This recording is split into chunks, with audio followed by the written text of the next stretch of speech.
नमस्कार, स्वागत है आपका अमर उजाला के इस लाइव में। आपके साथ मैं हूं अभिलाषा पाठक। अंतर्राष्ट्रीय खबरों पर पल पल अपडेट हम आप तक पहुंचाते रहते हैं, चाहे वो रूस यूक्रेन युद्ध से जुड़ी हुई हो। प्रधानमंत्री वहां पर पहुंचते हैं और उसके बाद पूरी दुनिया की उम्मीद जग जाती है कि अब शांति बहाल का रास्ता निकल जाएगा, क्योंकि प्रधानमंत्री यूक्रेन पहुंचे हैं। लेकिन जैसे ही पीएम आते हैं, रूस और यूक्रेन के बीच युद्ध और गहराता हुआ नज़र आ रहा है। कहा जा रहा है कि 9/11 सा हमला वहाँ पर हुआ है और उसके बाद रूस अब अपनी स्ट्रैटेजी में बदलाव कर रहा है, बड़ी तैयारी कर रहा है यूक्रेन को दो तरफा घेरने के लिए। क्या वो रणनीति है, उसे हम समझने की कोशिश करेंगे। साथ ही जब हम खाड़ी की बात करते हैं तो वहाँ हिजबुल्ला और इजराइल एक वॉर फ्रंट नज़र आ रहा है। हिजबुल्ला ने ये भी कहा है कि क्यों आखिर वो अपने हमले बढ़ा रहा है और जो फाइनल उसका जो अटैक होगा उसके लिए क्यों रुका हुआ है, क्या वो गाज़ा युद्ध विराम के लिए रुका हुआ है। इसे भी, इस रणनीति को भी समझने की कोशिश करेंगे। और फिर बात होगी पड़ोसी मुल्क बांग्लादेश की कि वहाँ पर क्या स्थिति है। काफ़ी वक्त गुजर चुका है, कहा जा रहा है वहाँ ज़िंदगी तो पटरी पर आ रही है, लेकिन छात्र अभी भी विरोध प्रदर्शन कर रहे हैं। शेख हसीना भारत में ही हैं, उनकी क्या रणनीति है, क्योंकि कई गंभीर मामले उन पर लगातार वहाँ पर लगाए जा रहे हैं, केसेस दर्ज हो रहे हैं। इन सभी बातों को, इस पूरे जियोपॉलिटिकल डिस्कशन को मेरे साथ आगे बढ़ाएंगे मेरे वरिष्ठ सहयोगी प्रणय उपाध्याय जी। बहुत बहुत स्वागत है प्रणय हमारे इस लाइव सेशन में। और सबसे पहले बात हम रूस और यूक्रेन की ही करते हैं। आपसे मैं ये जानना चाहूँगी कि इस वक्त स्थिति क्या है, क्योंकि कहा जा रहा है कि एक हमला जिसे कि दुनिया 9/11 सा हमला बता रही है, उससे बौखला गया है रूस और अब जो है वो एक तैयारी कर रहा है बड़े युद्ध की तरफ। तो क्या हम माने कि जो पीएम का दौरा था उसका असर रूस पर नहीं देखने को मिल रहा है और युद्ध की तरफ बढ़ रहे हैं रूस और यूक्रेन, बहुत ही गंभीर युद्ध की तरफ? देखिए अभिलाषा, ये समझना बहुत जरूरी हो जाएगा कि भारत की कोशिश दरअसल क्या है। भारत वहां पर युद्ध रुकवाने की अपील करने जरूर गया था। भारत की जो भूमिका है वहां पर कोई युद्ध रुकवाने में शांति के प्रयास के अंदर सहायक की जरूर हो सकती है, लेकिन हमारे पास कोई ऐसा लीवर नहीं है, हमारे पास कोई ऐसी दवा नहीं है कि या ऐसी कोई फायर एक्सटिंग्विशर नहीं है कि तत्काल इस जंग की आग को हम बुझाते हैं। और ये बहुत समझने की जरूरत है। दोनों ही पक्षों के बीच का आपसी टकराव है और अनफॉर्चुनेटली, दुर्भाग्यवश, ये जो टकराव है ये बीते 24 घंटों के अंदर बढ़ता हुआ नजर आ रहा है। आखिर ये बढ़ता हुआ कहाँ नजर आ रहा है? खासतौर पर अगर आप रूस के नक्शे को देखें तो ये यूक्रेन का जो पूर्वी हिस्सा है, यानी खार्किव और सूमी का इलाका जो यूक्रेन का इलाका है, इसके अलावा जो कुर्स्क का इलाका है, उस पूरे इलाके के अंदर ये टकराव इस समय इंटेंसिफाइड होता हुआ नजर आ रहा है। यूक्रेन के राष्ट्रपति व्लादिमीर ज़ेलेंस्की अभिलाषा ये कह चुके हैं कि वो अब इस लड़ाई को रूस की जमीन पर लेके जाना चाहते हैं और इसी जद्दोजहद में, इसी कोशिश के अंदर वो कुर्स्क के इलाके के अंदर उन्होंने यूक्रेनियन फोर्सेस का ऑपरेशन लॉन्च किया था। कुर्स्क के इलाके के अंदर काफ़ी इंटेंसिफाइड लड़ाई भी हुई और इस दौरान ही वहां पर जितनी भी कार्रवाई यूक्रेन की तरफ से हुई, इसका नुकसान भी रूस को उठाना पड़ा है। जवाबी कार्रवाई बीते 24 घंटों के अंदर क्या हुई? जवाबी कार्रवाई के अंदर रूस की फौज की तरफ से कार्रवाई की गई, उसका आर्टिलरी अटैक से लेकर उसके मिसाइल अटैक और जो बॉम्बर्स हैं उनकी तरफ से बमबारी की गई है खार्किव और सूमी के पूरे इलाके में, जो यूक्रेन का इलाका है। ये नाम आपने कई बार सुना होगा, खार्किव और सूमी का। ये वही इलाका है जहां से मार्च 2022 के समय में जब ये लड़ाई शुरू हुई थी तो भारतीय छात्र वहां फंसे हुए थे, उनको वहां से निकाला गया। यानी अगर देखा जाए तो इस समय बीते 24 घंटों के अंदर ये लड़ाई थमने की बजाय, रुकने की बजाय इंटेंसिफाइड होती हुई नजर आ रही है, बढ़ती हुई नजर आ रही है। और एक और जो महत्वपूर्ण बात यह है कि इसके अंदर एक लड़ाई का दूसरा मोर्चा भी डेवलप हो रहा है, जो कि बेलारूस का फ्रंट खुलता हुआ दिख रहा है। जी, बेलारूस के फ्रंट के बारे में हमें जरा और डिटेल बताइए कि कहा जा रहा है कि मई में जब राष्ट्रपति लुकाशेंको वहाँ गए थे तभी कुछ रणनीति तैयार हुई थी और हम जानते हैं कि स्ट्रैटेजिक पार्टनर है वो रशिया का। तो क्या दो तरफा युद्ध में उलझ जाएगा यूक्रेन आने वाले समय में? देखिए, यूक्रेन की तरफ से, यूक्रेन के विदेश मंत्रालय और यूक्रेन के रक्षा मंत्रालय की तरफ से आज जो बयान आया है आशा, वो बहुत महत्वपूर्ण है। उसमें उन्होंने कहा है, एक तरीके से चेतावनी दी है बेलारूस को। बेलारूस, रूस और यूक्रेन, ये तीनों का एक ट्रायंगल बनता है। अगर आप नक्शा देखें इन तीनों देशों का तो इन तीनों की सीमाएं साझा होती हैं, यानी यूक्रेन की सीमाएं रूस से भी लगती हैं और बेलारूस से भी लगती हैं और दूसरी तरफ पोलैंड से लगती हैं। इसके अलावा जो हंगरी और जो दूसरे देश हैं वो भी इसके अंदर शामिल हैं। लेकिन जो महत्वपूर्ण जो मोर्चा है वो रूस, यूक्रेन और बेलारूस का है। और ऐसे में यूक्रेन के रक्षा मंत्रालय की तरफ से आज जो बयान दिया गया है अभिलाषा, उसमें कहा गया है कि हम चेतावनी देना चाहते हैं कि बेलारूस ने सरहद के ऊपर जो अपनी फौजें जमा की हैं, साथ ही जो वैगनर ग्रुप है उसके फौजियों को वहाँ जमा किया है, उन्हें वो पीछे हटा ले और इतना पीछे हटाए कि वो रूस की वो जो बॉर्डर है, बॉर्डर की फायरिंग रेंज से पीछे चले जाएं वो। लेकिन ये चेतावनी आखिर दी क्यों है यूक्रेन ने? क्योंकि हाल ही में कुछ मूवमेंट देखने को मिला है जो बेलारूस की फौज के बेलारूस की बॉर्डर के ऊपर देखने को मिल रहा है, बेलारूस और यूक्रेन की बॉर्डर के ऊपर, कि उसने अपने फोर्सेस का एक एमासिफिकेशन किया है, यानी अपना जमावड़ा वहां पर बढ़ाया है। और बेलारूस की तरफ से जो बयान आ रहे हैं, कहा जा रहा है कि वो अपनी एक फौजी एक्सरसाइज कर रहा है और इस एक्सरसाइज के कारण उसने अपने फौजियों को वहां पर जमा किया। एक मिलिट्री एक्सरसाइज, एक रूटीन मिलिट्री एक्सरसाइज है। लेकिन ऐसे में, जबकि इस ट्रायंगल को आप भी अच्छी तरीके से समझ रही हैं कि ऐसे में अगर कोई भी एक नया मोर्चा खुलता है तो यूक्रेन की समस्या इसलिए बढ़ जाएगी क्योंकि कीव से बहुत नजदीक है बेलारूस की बॉर्डर।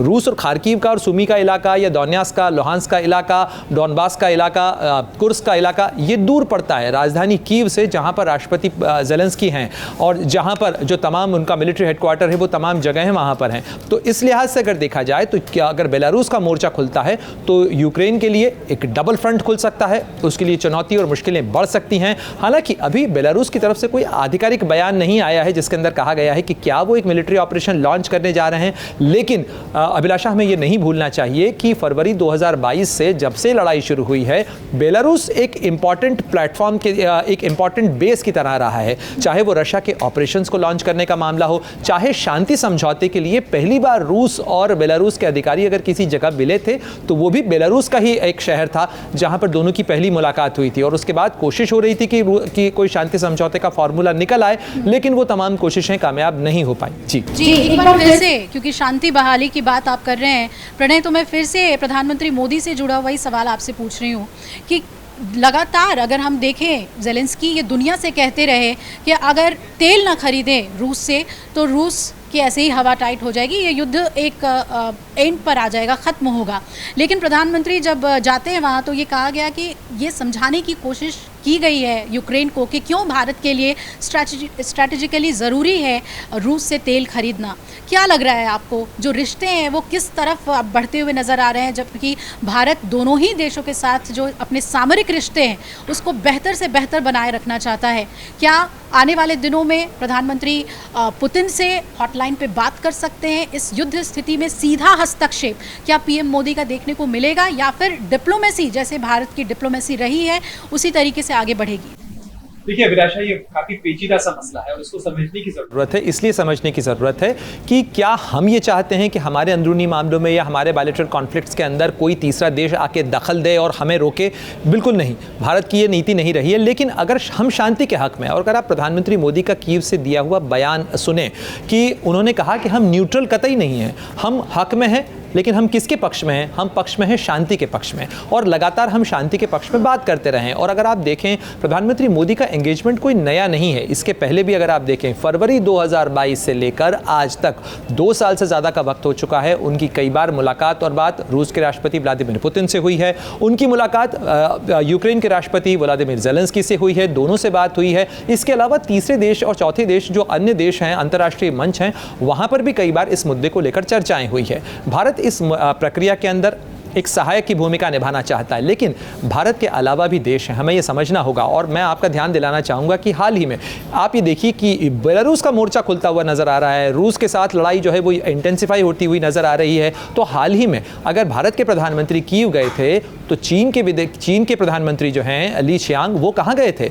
वो दरअसल रूस और बेलारूस दोनों के दौरे पर गए थे, और उसी समय गए थे जब भारत के प्रधानमंत्री पोलैंड और यूक्रेन के दौरे पर थे। जियोपॉलिटिक्स में इसको समझना बहुत महत्वपूर्ण है। भारत के प्रधानमंत्री का दौरा पोलैंड और यूक्रेन होता है जो एक खेमे में नजर आ रहे हैं। वहां दोनों ही जगह उन्होंने बात की शांति समझौते को लेकर, शांति के प्रयासों को लेकर। लेकिन चीन के प्रधानमंत्री उसी समय में, जब भारत के प्रधानमंत्री पोलैंड और यूक्रेन के दौरे पर हैं, उसी समय जो ली चियांग हैं चीन के प्रधानमंत्री, वो जाते हैं रूस में जाते हैं, और उसके अलावा वो जाते हैं बेलारूस में। और दोनों ही जगह उनकी जिन मुद्दों को लेकर बातचीत होती है वो होते हैं सैन्य सहायता के मुद्दे। दरअसल सैनिक सहयोग बढ़ाने के मुद्दों को लेकर बातचीत करने के लिए ली चियांग का यह दौरा और उसके बाद ये इंटेंसिफाई होती हुई लड़ाई, क्या आपको संकेत नहीं देती कि कहीं न कहीं कुछ पक रहा है, जिसके अंदर चीन जो है वो इस आग में को बुझाने की बजाय उसके अंदर जो है घी डालता हुआ ज़्यादा नजर आ रहा है? क्योंकि सीधे सीधे पश्चिमी देश तो सीधे सीधे आरोप लगा रहे हैं कि चीन क्या वाकई में इस लड़ाई को रुकवाना चाहता है, या वो हथियारों की सप्लाई कर रहा है, वो रूस को हथियार सप्लाई कर रहा है, वो बेलारूस को हथियारों की सप्लाई करना चाहता है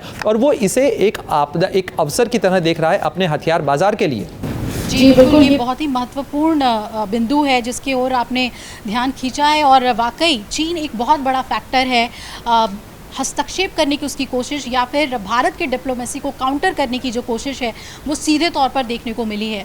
प्रणय, अब हम आगे बढ़ें और ज़रा खाड़ी का रुख कर लें तो वहाँ पर जो युद्ध की जो स्थिति है वो भी रूस यूक्रेन की तरह ही कुछ पलटी हुई नज़र आ रही है। इजराइल जो कि लगातार दबाव बनाए हुए था अलग अलग मोर्चों पर, हिजबुल्लाह को हम देख लें, हमास को देख लें और फिर ईरान के साथ भी अगर हम रिश्तों को देख लें तो चारों तरफ से घिरे होने के बावजूद भी इजराइल एक अपफ्रंट पे नज़र आ रहा था। लेकिन अब ये कहा जा रहा है कि हिजबुल्लाह ने बहुत ही स्ट्रांगली जो अटैक है वो किया है और ये भी साफ कर दिया है कि अगर युद्ध विराम की तरफ इजराइल नहीं बढ़ता है, शांति अगर नहीं होती है तो ये हमले और भी खतरनाक हो सकते हैं। कैसे देखें युद्ध के इस फ्रंट को? देखिए, आपने बिल्कुल ठीक कहा, ये भी एक ऐसा मोर्चा है जहां पर एक तीसरा मोर्चा खुलता हुआ नजर आ रहा है। ये भी जंग का एक ऐसा मैदान है और पोस्ट कोविड वर्ल्ड में जो दो बड़ी लड़ाइयां इस समय चल रही हैं जिनको कई महीनों से दुनिया देख रही है, जिसका खामियाजा दुनिया कई मोर्चों के ऊपर भुगत रही है, वो एक है रूस और यूक्रेन की लड़ाई, दूसरी है हमास और इजराइल की लड़ाई। और हमास और इजराइल की इस लड़ाई के बीच में जो कि गाजा पट्टी से निकलकर अब लेबनान के मोर्चे पर पहुंच चुकी है और हाल ही में इजराइल की तरफ से एक एयर स्ट्राइक की गई थी और इस एयर स्ट्राइक के बाद में जिसे इजराइल की तरफ से आईडीएफ जो इजराइल का है उसकी तरफ से कहा गया था कि ये उसने प्रीएम्प्टिव स्ट्राइक की थी, यानी हिजबुल्लाह उसके ऊपर हमला करता है इससे पहले उसे न्यूट्रलाइज करने के लिए, उसे खत्म करने के लिए इजराइल के फोर्सेस ने ये बमबारी की। लेकिन जवाबी कार्रवाई जो हिजबुल्लाह की तरफ से की गई उसमें 320 रॉकेट उसकी तरफ से दागे गए हैं और जो हिजबुल्लाह के लीडर्स हैं उनका कहना है कि ये उन्होंने 2 जुलाई के अंदर जो उनके एक नेता हैं उनके खिलाफ कार्रवाई जो की गई थी, जिनकी मौत हुई थी इजराइल की इस एयर स्ट्राइक के अंदर, उसका बदला उन्होंने लिया है। लेकिन इससे ऐसा लग रहा है कि लेबनान का जो मोर्चा है वो एक नए मोर्चे के तौर पर उभरता हुआ यहाँ पर नजर आ रहा है और इजराइल के लिए कई मोर्चों के ऊपर लड़ाई अब शुरू हो गई है। चाहे आप रेड सी के इलाके के अंदर देखें तो वहाँ भी हूथियों का आतंक है और हूथियों ने जो है वो इजराइल और उसके हितों के ऊपर जो वार है वो करना तेज़ किया है। इसके अलावा ईरान के साथ जो उसका टकराव है, इस्माइल हानिया के बेटे का ये कहना, ये बयान आना कि तेहरान के अंदर सुसाइड बॉम्बर ने या बमबारी के अंदर नहीं मारा गया बल्कि वो एक मिसाइल स्ट्राइक थी जो तेहरान के अंदर हुई थी, ये दावा है इस्माइल हानिया का जो कि हमास के नेता थे और उनको मार गिराया गया।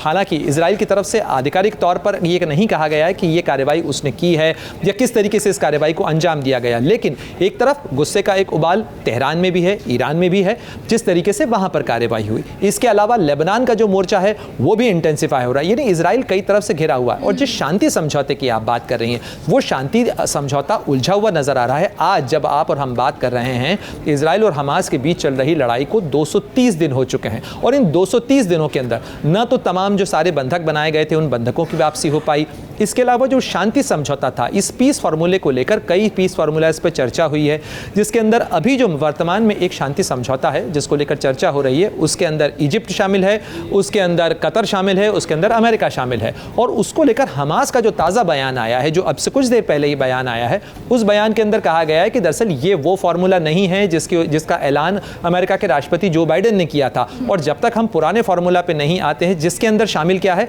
जिसके अंदर शामिल ये है कि गाजा के पूरे इलाके से इजरायली फोर्सेस की वापसी होगी, खास तौर पर जो फिलाडेल्फिया कॉरिडोर है जो कि दक्षिणी गाजा का इलाका है वहां से पूरी तरह से विड्रॉल होना चाहिए। लेकिन इजराइल साफ इनकार कर चुका है कि वो किसी भी हालत के अंदर गाजा के इस इलाके से अपनी फोर्सेस को निकालने नहीं जा रहा है, क्योंकि उसका ये कहना है कि ये स्ट्रेटेजिकली उसके लिए इंपॉर्टेंट है। साथ ही इजराइल ये गारंटी मांग रहा है कि जो हमास है उसकी तरफ से कोई भी कार्रवाई नहीं होगी, इसका अश्योरेंस, इसका एक रिटर्न आश्वासन जो है वो उसे चाहिए। यानी जो तमाम चीज़ें हैं, तमाम जो शांति समझौते के पहलू हैं वो इस समय उलझे हुए नज़र आ रहे हैं एक दूसरे से अपेक्षाओं में, और यही खामियाजा जो है वो इस पूरा न केवल पूरा इलाका इससे जूझ रहा है बल्कि इस पूरे क्षेत्र के साथ साथ दुनिया के सामने भी एक बड़ा संकट इस लिहाज से अभिलाषा, क्योंकि इस पूरे इलाके के अंदर जो लड़ाई चल रही है उसका अंतर्राष्ट्रीय कारोबार पर असर पड़ रहा है, तेल की कीमतों पर असर पड़ रहा है और ये लड़ाई का मोर्चा कभी भी बड़ा हो सकता है, फैल सकता है,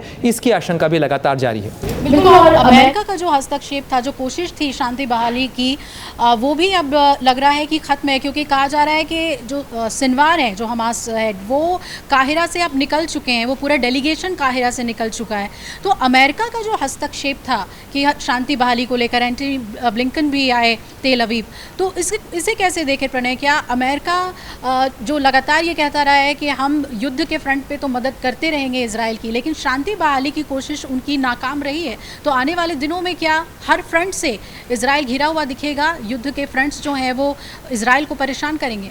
देखिए, इजराइल और खासतौर पर अगर प्रधानमंत्री बेंजामिन नेतन्याहू की अगर बात करें, वो घरेलू मोर्चे पर भी उस समय उलझे हुए नजर आ रहे हैं। बेंजामिन नेतन्याहू के खिलाफ एक जो नाराजगी है वो इजराइल की जनता में भी है, क्योंकि जो लोगों की अपेक्षा थी, जिस तरीके से आप देखें अक्टूबर 2023 के बाद से जब ये हमास का कहा जाए हमला हुआ था इजराइल के अंदर, उसके बाद से ही लोगों की जो अपेक्षा है, कई विरोध प्रदर्शन हुए जिसमें लोगों का कहना था कि भाई हमास के साथ में आप शांति समझौता करके बातचीत करिए और हमारे लोगों को लेकर आइए। लेकिन उन तमाम लोगों की वापसी नहीं हुई है। वो लोग कहाँ हैं, उनकी संख्या कितनी है, उनकी कैसी स्थिति है? कुछ लोग लौट कर ज़रूर आए, कुछ बंधकों की वापसी ज़रूर हो पाई, जिसके अंदर महिलाएं थीं, बच्चे थी, कुछ बूढ़े थे, बीमार लोग थे, लेकिन अभी भी तमाम सारे जो बंधक हैं उनकी वापसी नहीं हो पाई है। इसको लेकर घरेलू मोर्चे पर भी बेंजामिन नेतन्याहू उलझे हुए नजर आ रहे हैं। इसके अलावा अगर आप अंतर्राष्ट्रीय मोर्चे की बात करें तो जिस तरीके से इस लड़ाई को लेकर बेंजामिन नेतन्याहू या इजराइल की अपेक्षा थी कि एक फाइनल असॉल्ट होगा और जिसके अंदर वो डेसिमेट कर देगा, ख़त्म कर देगा गाजा का के इस पूरे इलाके में और हमास के जो पूरे स्ट्रक्चर है उसकी कमर तोड़ देगा, लेकिन ऐसा फिलहाल कम से कम 230वें दिन में आज जब हम बात कर रहे हैं तो नजर नहीं आ रहा है। न तो किसी तरीके से हमास टूटता हुआ, बिखरता हुआ नजर आ रहा है, न इजराइल का ऑपरेशन रुकता हुआ नजर आ रहा है, और कहीं ना कहीं दुनिया इसमें उलझी हुई नजर आ रही है। आपने अमेरिका का सवाल बड़ा अच्छे तरीके से पूछा, और यह अच्छा सवाल इसलिए है कि क्या अमेरिका चाहता तो ये लड़ाई रुकवा सकता था? क्या अमेरिका ये लड़ाई रुकवा सकता है?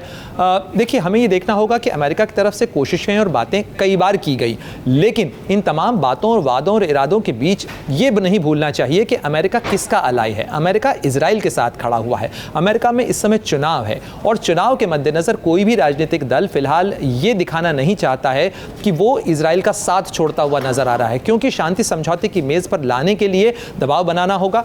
और अभी आप देखें, एक तरफ एंटनी ब्लिंकन जो कि अमेरिका के विदेश मंत्री अभिलाषा, वो कोशिश कर रहे हैं कि शांति समझौते की मेज के ऊपर हमास और इजराइल को बिठाया जा सके, लेकिन दूसरी तरफ जो सेंटकॉम है, उसका जो सेंट्रल कमांड है, उसके अंदर अमेरिका ने अपनी जो नौसैनिक दस्ता है, अपना जो नौसैनिक बल है, उसको बढ़ाया है, जिसके अंदर सबमरीन्स शामिल हैं, जिसके अंदर यूएसएस अब्राहम लिंकन जैसा जो एयरक्राफ्ट कैरियर है वो शामिल है। यानी एक तरफ सैनिक मौजूदगी वो बढ़ा रहा है इजराइल को ये भरोसा देने के लिए कि अगर इजराइल के ऊपर कोई वार होता है तो अमेरिका उसके साथ खड़ा हुआ है, उसके पीछे खड़ा हुआ है। ये एक जियोपॉलिटिकल मैसेज है। लेकिन एक और जियोपॉलिटिकल मैसेज बहुत ही रोचक आया है, वो ये आया है कि डॉक्टर महमूद अब्बास, जो कि फिलिस्तीन की जो फिलिस्तीन अथॉरिटी है उसके प्रमुख हैं, फिलिस्तीन के राष्ट्रपति हैं, उन्होंने रूस के राष्ट्रपति व्लादिमीर पुतिन को एक चिट्ठी लिखी है और उसमें उन्होंने ये आग्रह किया है कि वो फिलिस्तीन को गाजा वो ब्रिक्स के अंदर शामिल करना चाहते हैं, यानी ब्रिक्स का हिस्सा बनाना चाहते हैं। ब्राज़ील, इंडिया, रशिया, चाइना और साउथ अफ्रीका, ये एक समूह है ब्रिक्स का, और ब्रिक्स की इस समय चेयरमैनशिप जो है वो रूस के पास में है। कजान में अक्टूबर के अंदर इसकी बैठक होनी है। यानी इजराइल और हमास की जंग शुरू होने का जब 1 साल पूरा होगा तो अब्बास जो हैं वो हो सकता है आपको रूस में नजर आएं, क्योंकि रूस की तरफ से संकेत दिए गए हैं कि कजान में होने वाली इस बैठक के लिए महमूद अब्बास को रूस आमंत्रित कर सकता है। तो ये बहुत ही रोचक डेवलपमेंट होगा कि एक और नया खेमा क्या वहां बन रहा है, और अगर वो बन रहा है तो भारत की उसके अंदर क्या भूमिका होगी। क्या भारत फिलिस्तीन को ब्रिक्स में शामिल करने का समर्थन करेगा, क्योंकि ब्रिक्स का जो स्ट्रक्चर है उसके अंदर भारत का समर्थन, भारत का अनुमोदन बहुत महत्वपूर्ण होगा। तो ये जो जियोपॉलिटिकल खेल है, इसके अंदर लड़ाई और जंग रुकती कम नजर आ रही है, पेचीदा और उलझती ज्यादा नजर आ रही है। बिल्कुल, और इस पर लगातार हम अपडेट भी पहुंचाते रहे दर्शकों तक। और आइए अब जो तीसरा टॉपिक है हमारा, वो हमारे पड़ोसी मुल्क बांग्लादेश से जुड़ा हुआ है, उस पर भी आपसे अपडेट लेते हैं। प्रणय, इस वक्त वहाँ पर स्थिति क्या है?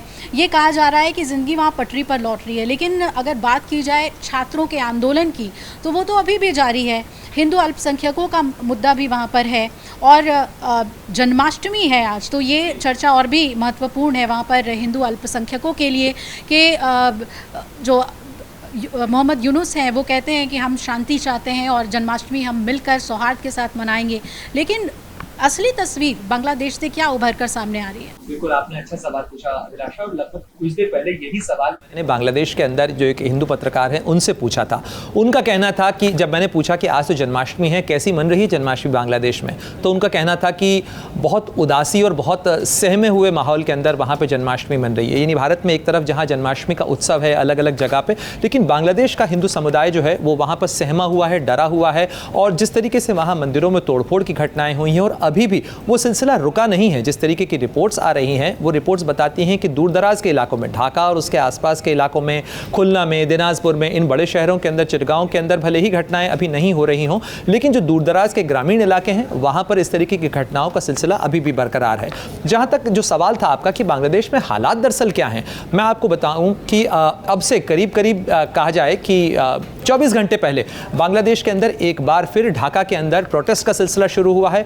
और जो बांग्लादेश अंसार है, एक तरीके के वहाँ का पैरामिलिट्री फोर्स है, उन्होंने एक ज़बरदस्त विरोध प्रदर्शन किया था। सेक्रेटरीट को एक तरीके से उन्होंने बंधक बना लिया था, और वहाँ पर जो कर्मचारियों की छुट्टी शाम को 6-7 बजे के आसपास हो जाती है, वो कर्मचारी वहाँ से रात को 10:30 बजे निकल पाए थे। और इस मुद्दे को लेकर जो छात्र प्रोटेस्ट कर रहे थे, उन छात्रों और अंसार के जो कर्मी थे उनके बीच में टकराव हुआ है, और बाद में सेना को दखल देना पड़ा है। 40 से ज़्यादा लोग इसके अंदर घायल हुए हैं। और उसके बाद जो बांग्लादेश स्टूडेंट प्रोटेस्ट था, उसके जो लीडर हैं सर्जिस आलम की तरफ से आज अभी कुछ देर पहले मैं उनका पोस्ट देख रहा था, उसमें उन्होंने कॉल दिया है कि इन तमाम चीज़ों को हमें प्रोटेस्ट करना है, और आज रात को एक बार फिर ढाका यूनिवर्सिटी के बाहर जो है बड़े प्रोटेस्ट का आह्वान किया गया है। तो ऐसे में फिलहाल बांग्लादेश की सड़कों के ऊपर अव्यवस्था ज़्यादा नजर आ रही है, विरोध प्रदर्शन ज़्यादा नजर आ रहे हैं बजाय कि व्यवस्था के। तो जिस जिंदगी के पटरी पर लौटने की आप बात कर रही थी, वो पटरी पर कैसे लौटेगी, इसके लिए कई चुनौतियां यहाँ पे नजर आ रही हैं, और बाकायदा एक पूरी मशीनरी काम कर रही है। एक तरफ बांग्लादेश के अंदर सैलाब की स्थिति है, क्योंकि वहाँ पर बाढ़ की स्थिति है, बारिश का मौसम है, और इस बारिश और बाढ़ के बीच में एक दूसरी तरफ एक आग जल रही है, और वो आग है हिंसा की आग, जो कि थमने का नाम नहीं ले रही। और इतनी अफरा तफरी है, इतनी अव्यवस्था है कि अब से कुछ देर पहले की रिपोर्ट में देख रहा था, उसके अंदर एक टायर फैक्ट्री के अंदर ज़बरदस्त आग लगी है, और करीब 175 लोग उसके अंदर लापता बताए जा रहे हैं। और कहा जा रहा है कि ये वो लोग हैं जो कि कर्मी नहीं हैं, बल्कि वो वहाँ पर लूटपाट करने के लिए गए थे, और दो गुटों के बीच में लूट करने के लिए गए, दो गुटों के बीच में कुछ टकराव हुआ, और बाहर जो गुट था उसने आग लगा दी, और करीब करीब 175 लोग जो हैं वो लापता हैं, जो कि स्थानीय रिपोर्ट्स बता रही हैं। अब ये कौन लोग हैं, किस तरीके से, क्या उसमें कर्मचारी भी हैं, ये कहना मुश्किल है, लेकिन लूटपाट, हिंसा, आगजनी, इस तरीके की घटनाएं, इस तरीके की रिपोर्ट्स कई जगह से आ रही हैं। तो क्या वाकई में आज जबकि आप और हम बात कर रहे हैं, बांग्लादेश की पूर्व प्रधानमंत्री शेख हसीना को भारत में आए 20 दिन हो चुके हैं, लेकिन इस 20 दिन बाद भी बांग्लादेश पटरी पर लौट रहा है या नहीं लौट रहा है, व्यवस्था किस दिशा में जा रही है, क्या वहां पर जो कानून व्यवस्था है वो स्थापित हो पा रही है, नहीं हो पा रही है, ये अभी भी असमंजस का एक बहुत बड़ा सवाल है। जी बिल्कुल। और अगर भारतीय परिप्रेक्ष्य में से देखें तो भारत की स्थिति अभी बांग्लादेश को लेकर संबंधों के संदर्भ में कैसे देख रहे हैं आप? क्योंकि ये समझना बहुत ज़रूरी है, क्योंकि पाकिस्तान की भी बयान सामने आते रहते हैं, और मोहम्मद यूनुस के बारे में कहा जाता है कि उनका अलाइनमेंट उस तरफ हो सकता है। चीन भी एक बड़ा फैक्टर है। तो हम अपने पड़ोसी मुल्कों में अगर अपने अलाइनमेंट को देखें तो बांग्लादेश के साथ भारत के लिए अभी चुनौतियां भी क्या क्या हैं? देखिए, भारत और बांग्लादेश के रिश्ते पुराने भी हैं, और बांग्लादेश की पैदाइश से जुड़े हुए हैं अभिलाषा, और 4096 किलोमीटर, यानी भारत की अगर सबसे बड़ी ज़मीनी सरहद किसी एक मुल्क के साथ लगती है तो उसका नाम है बांग्लादेश। तो बांग्लादेश के साथ इतनी लंबी बड़ी इतनी बड़ी सीमा होने के कारण भारत और बांग्लादेश के बीच में बहुत सारी चीज़ें हैं, बहुत सारे ऐसे इश्यूज़ हैं। साथ ही बीते 2 दशकों के अंदर भारत ने बहुत सारे लाइन ऑफ क्रेडिट, भारत के बहुत सारे प्रोजेक्ट्स हैं जो बांग्लादेश के साथ चल रहे हैं। इसलिए भारत के लिए बांग्लादेश के संबंध और बांग्लादेश के लिए भी भारत की अहमियत काफ़ी बड़ी है, जिसे नज़रअंदाज मोहम्मद यूनुस भी नहीं कर सकते हैं। और यही वजह है कि भारत के प्रधानमंत्री नरेंद्र मोदी से उनकी फ़ोन पर बातचीत हुई। प्रधानमंत्री मोदी के बुलावे पर वो 17 अगस्त को जो बैठक हुई थी वॉइस ऑफ ग्लोबल साउथ, उसके अंदर मोहम्मद यूनुस ने शिरकत भी की थी, वो इसमें शामिल हुए थे। लेकिन अभी भी बड़ा सवाल इस चीज़ को लेकर है कि क्या 84 बरस के मोहम्मद यूनुस बांग्लादेश को संभाल पाने की स्थिति में है? बांग्लादेश का असली रूलर है कौन? बांग्लादेश को चला कौन रहा है, संभाल कौन रहा है? भारत के सामने भी ये असमंजस का सवाल इसलिए है क्योंकि आखिर डील किससे किया जाए, कैसे किया जाए, और जिससे डील किया जाए क्या वो तमाम जो बातें कह रहा है आपसे वो उन्हें ज़मीन पर इम्प्लीमेंट करने की स्थिति में है। यानी अगर मोहम्मद यूनुस कहते हैं कि भाई हिंदुओं के खिलाफ हम हमले नहीं होने देंगे, तो क्या उनके पास ये अथॉरिटी है कि वो इसे ज़मीन पर इंश्योर कर पाएँ? क्या वो जो स्टूडेंट्स जो वहाँ प्रोटेस्ट कर रहे हैं, जो छात्र हैं, क्या वो पूरी तरह से मोहम्मद यूनुस के कहने में हैं, या कितना कमांड एंड कंट्रोल किसके हाथ में है? क्या बांग्लादेश की फ़ौज चला रही है बांग्लादेश को, या मोहम्मद यूनुस चला रहे हैं? वहाँ पर सरकार कब आएगी, वहाँ पर चुनाव कब होगा? ये तमाम चीज़ें बहुत ही इस समय धुंधली नज़र आ रही हैं। और दूसरा बड़ा सवाल ये है कि भारत के सामने लिए, भारत के लिए एक चिंता इस चीज़ की भी है कि बाकायदा एक पूरा एपरेटस, एक बड़ा सिस्टम काम कर रहा है जो एंटी इंडिया सेंटिमेंट को, जो भारत विरोधी भावनाएं हैं, उनको भड़काने की कोशिश कर रहा है। जैसे कि मुद्दा लीजिए आप सैलाब का ही, बाढ़ का मौसम, देखिए ये बारिश का मौसम है, भारत के भी कई इलाकों के अंदर बाढ़ आ रही है, और चूंकि बांग्लादेश डाउनस्ट्रीम में आता है, करीब 54 नदियां हैं जो भारत और बांग्लादेश के बीच में बहती हैं, यानी भारत से वो नदियां होकर गुजरती हैं और बांग्लादेश के रास्ते फिर वो बंगाल की खाड़ी में पहुंचती हैं। इन 54 नदियों में से कई का पानी कई डाउनस्ट्रीम में जाता है, और इसलिए बांग्लादेश के अंदर जो बाढ़ आई है उसके लिए एक बाकायदा एक पूरा एक कहा जाए भारत विरोधी मैकेनिज्म चलाया जा रहा है कि हर चीज़ के लिए भारत को दोष दीजिए, भारत के खिलाफ बयानबाजी करिए, और बाढ़ के लिए भी भारत के माथे पर तोहमत लगाई जा रही है। जबकि बाकायदा भारत और बांग्लादेश के बीच में वाटर ट्रीटी है और बाकायदा एक प्रोटोकॉल है जिसके अंदर कई जगह तो रियल टाइम जो है वो इंफॉर्मेशन और जो वाटर डेटा है वो शेयर किया जाता है। यानी अगर पानी बढ़ता है भारत के किसी रिजर्वायर में तो बांग्लादेश को इसकी सूचना दी जाती है। अगर फ्लड गेट खोले जाते हैं, दम्बूर बांध का ही आप अगर उदाहरण लें जिसको लेकर बांग्लादेश में बहुत सारी बातें कही गई, हालांकि भारत के विदेश मंत्रालय की तरफ से बयान दिया गया और स्पष्टीकरण भी जारी किया गया। इस दम्बूर बांध को भी अगर आप देखें तो ये त्रिपुरा का जो भारत और बांग्लादेश की सीमा है वहां से 120 किलोमीटर दूर है, यानी त्रिपुरा के अंदर है वो, लेकिन वो सीमा से 120 किलोमीटर दूर है। वो 30 किलोमीटर की डेप्थ पे है, यानी किसी ऐसी जगह पर है जहां से पानी बहुत आसानी से बांग्लादेश के अंदर नहीं जा सकता है। लेकिन फिर भी चूंकि बांग्लादेश में बाढ़ आ रही है, बांग्लादेश के इस पूरी बॉर्डर के अंदर अगर आप 120 किलोमीटर का पूरा स्ट्रेच देखें तो इस 120 किलोमीटर के त्रिपुरा से लगे हुए 120 किलोमीटर के स्ट्रेच के अंदर 3 मॉनिटरिंग स्टेशन है। इन तीनों मॉनिटरिंग स्टेशन में से एक जो अनपुरा का मॉनिटरिंग स्टेशन है उसका तो रियल टाइम डेटा बांग्लादेश को दिया जाता रहा। भारत का जो मौसम विभाग है वो लगातार बारिश को लेकर, बाढ़ को लेकर लगातार अपने अलर्ट देता है, सार्वजनिक तौर पर भी बयान जारी किए जाते हैं। लेकिन ऐसे में फिर भी इस बाढ़, बारिश और मानसून के मौसम को भी एक बहाना बनाया जा रहा है ताकि भारत विरोधी जो भावनाएं हैं वो भड़काई जा सके। तो इस समय जो बांग्लादेश के अंदर हालात हैं, आपको ध्यान होगा कि 2008 के अंदर एक जो ब्लॉगर थे राजू हैदर, उनकी मौत हुई थी, और उनका जो प्राइम एक्यूज था अब से कुछ देर पहले उसे जो है आज जेल से रिहा कर दिया गया। 2013 में उसे एंटी टेरर एक्ट के तहत गिरफ्तार किया गया था। तो बहुत सारी चीज़ें बांग्लादेश में इस समय ऐसी हो रही हैं जो भारत के लिए चिंता बढ़ाने वाली हैं। लेकिन फिर भी भारत और बांग्लादेश के रिश्ते काफ़ी पुराने हैं, काफ़ी गहरे हैं, बहुत सारे प्रोजेक्ट्स हैं, इसलिए भारत पूरे एहतियात के साथ में और लगातार संपर्क के साथ में बांग्लादेश के साथ आगे बढ़ना चाहता है। हम अपना इंटेंट जता चुके हैं कि बांग्लादेश के किसी भी निज़ाम के साथ में, व्यवस्था के साथ में हम सहयोग करना चाहते हैं। हम बांग्लादेश के लोगों के साथ में संवाद और सहयोग करना चाहते हैं, लेकिन ताली 2 हाथ से बजती है, ताली 1 हाथ से नहीं बजती। जी बिल्कुल। और लेकिन कुछ पड़ोसी मुल्क के साथ हमारा जो एक्सपीरियंस है, जो अनुभव है वो वैसा ही रहा है। मालदीव के मामले में हमने देखा चीन का पूरा इन्फ्लुएंस उनके ऊपर रहा है। श्रीलंका के मामले में भी ऐसा देखने को मिला था क्या। और पाकिस्तान तो हम जानते ही हैं कि पूरी तरीके से चाइना की तरफ अलाइंड है, उनके कितने प्रोजेक्ट्स चल रहे हैं चाइना के साथ। क्या बांग्लादेश के मामले में भी फूक के कदम रखने की ज़रूरत है भारत को अपने डिप्लोमेसी में चाइना को देखते हुए? देखिए, चाइना ही नहीं, अमेरिका ही नहीं, बहुत सारे फोर्सेस कई बार किसी घटनाक्रम के अंदर इन्वॉल्व हो सकते हैं। और इसलिए देखिए, द्विपक्षीय संबंधों का जहां तक सवाल है, भारत और बांग्लादेश के संबंध, बांग्लादेश की पैदाइश जो 1971 में हुई थी वो भारत की मदद से हुई थी, भारतीय सेना के ऑपरेशन के बाद हुई थी, और बांग्लादेश के जो मुक्ति आंदोलन के बाद से। लेकिन जिस तरीके से हाल के कुछ सालों के अंदर या कहा जाए कि बीते कुछ सालों के अंदर संबंध बहुत अच्छे हुए, भारत और बांग्लादेश के बीच में सीमा जो है वो डिमार्केट हुई, और ये एक बड़ा लैंडमार्क सीमा का चीज़ थी, क्योंकि 4096 किलोमीटर में अगर आपको यही तय नहीं हो कि सरहद कहाँ शुरू होती है, कहाँ ख़त्म होती है, फॉरवर्ड एरियाज़ और एनक्लेव्स आपने भी पढ़ा है और जानती हैं आप भी कि फॉरवर्ड एरियाज़ और एनक्लेव्स थे दोनों देशों के बीच में, तो उस बॉर्डर को सेटल करना भारत ने अपनी ज़मीन देकर इस सीमा समझौते को डिमार्केट किया है। यानी इसमें भारत ने दिया ज़्यादा है, लिया कम है। उसके बावजूद जिस तरीके का घटनाक्रम बांग्लादेश के अंदर देखने को मिला है, जिस तरीके से एंटी इंडिया सेंटिमेंट को फ्यूल करने की कोशिश की जा रही है, वो निश्चित रूप से भारत के लिए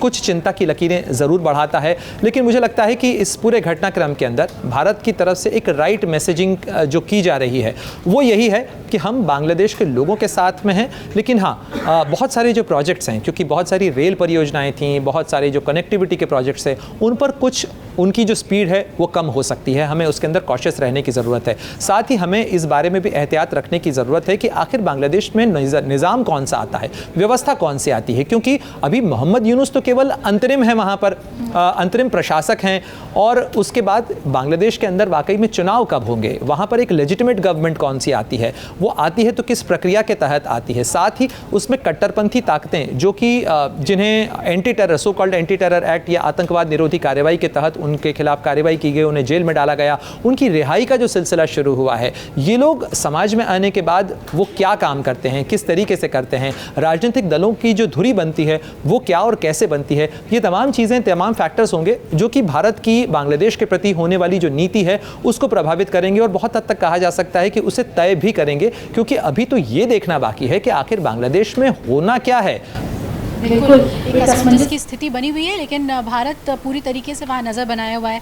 तो तीनों जो बड़ी खबरें थी, जियोपॉलिटिकल न्यूज़ थी, चाहे वो रूस यूक्रेन युद्ध से जुड़ी हुई हो, हिजबुल्ला और इजराइल के बीच जारी युद्ध हो, या फिर बांग्लादेश की जो मौजूदा स्थिति है उस पर, प्रणय आपका बहुत बहुत शुक्रिया इस पर हमें अपडेट देने के लिए। कई अहम जानकारी आपने हमें इन मुद्दों से जुड़ी हुई दी है। शुक्रिया आपका इस लाइव में जुड़ने के लिए। अमर उजाला पे लगातार जारी है ताज़ा अपडेट, देश और दुनिया की खबरों से जुड़ी हुई लेते रहिए। फिलहाल इतना ही, नमस्कार। अगर आप ये वीडियो YouTube पर देख रहे हैं तो हमारे चैनल को सब्सक्राइब करें और बेल आइकन को दबाना ना भूलें। अगर आप Facebook पर ये वीडियो देख रहे हैं तो हमारे पेज को लाइक करें।